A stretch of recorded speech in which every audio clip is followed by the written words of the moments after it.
ನನಗೆ ಗೊತ್ತಿರೋ ಪ್ರಕಾರ ನಮ್ಮ ನಿರ್ಮಾಪಕರು ನಮ್ಮ ಆದಿನಗಳು ಸಿನಿಮಾ ರಿಲೀಸ್ ಆದಾಗ 6 ವರ್ಷ ವಯಸ್ಸು ಬಿಟ್ರು ಸರ್, ಹೇಳ್ಬಿಟ್ರು ಸರ್. 10 ವರ್ಷ ವಯಸ್ಸು. ಸೊ ಈಗ 18 ವರ್ಷ ಆಗಿದೆ ನಮ್ಮ ಸಿನಿಮಾ ರಿಲೀಸ್ ಆಗಿ.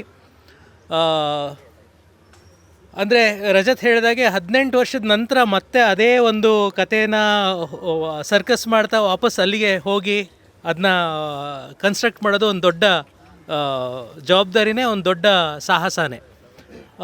ಆದರೆ ಆದಿನಗಳು ಸಿನಿಮಾ 86ನೇ ಇಸ್ವಿಲಿ ಮುಗಿಯುತ್ತೆ ಅದ್ರ ಕತೆ. ಈ ಕತೆ 86ನೇ ಇಸ್ವಿಲಿ ಪ್ರಾರಂಭ ಆಗುತ್ತೆ, ಅದ್ರ ಮುಂದಿನ ಕಥೆಯನ್ನು ಹೇಳ್ತಾ ಹೋಗುತ್ತೆ.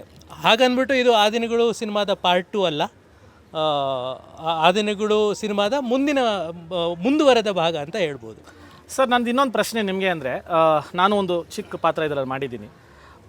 ಎಷ್ಟು ಡೆಡಿಕೇಟೆಡ್ ಆಗಿ ಎಲ್ಲರೂ ಮಾಡಿದ್ರು, ಆಮೇಲೆ ನೀವು ಎಷ್ಟು ಒಂದು ಫೋಕಸ್ಡ್ ಆಗಿ ಫಿಲಮ್ ಮಾಡಿದ್ರಿ ಅಂತ ನಾನು ನೋಡಿದ್ದೀನಿ. ಸರ್, ನಿಮಗೆ ಇದು ತುಂಬ ಟಫ್ ಕ್ವಶನು, ಬಟ್ ನಿಮ್ಗೆ ಆ ದಿನಗಳು ಫೇವ್ರೇಟಾ ಇಲ್ಲ ಬಲರಾಮನ ದಿನಗಳು ಫೇವ್ರೇಟ್? ಇದು ತುಂಬ ಕಷ್ಟ. ಅಂದರೆ ಯಾವ ಮಗು ಫೇವ್ರೇಟ್? ಆದರೆ ಒಂದು ಸುಲಭವಾದ ಉತ್ತರ ಅಂತಂದರೆ, ಆ ದಿನಗಳು ನಾನು ಬರೆದಿದ್ದ ಸಿನಿಮಾ ಅಲ್ಲ. ಓಕೆ. ಆ ದಿನಗಳು ಅಗ್ನಿಶ್ರೀಧರ್ ಅವರು ಬರೆದಿದ್ದು, ಅಗ್ನಿಶ್ರೀಧರ್ ಅವರ ಕನಸದು. ಓಕೆ. ಆದರೆ ಈ ಸಿನಿಮಾ ನಾವೆಲ್ಲ ಸೇರ್ಕೊಂಡು ಮಾಡಿರುವಂಥದ್ದು. ಇದು ಹೆಚ್ಚು ನನ್ನ ಸಿನಿಮಾ ಅಂತ ನಾನು ಹೇಳೋದಕ್ಕೆ ವೆರಿ ನೈಸ್.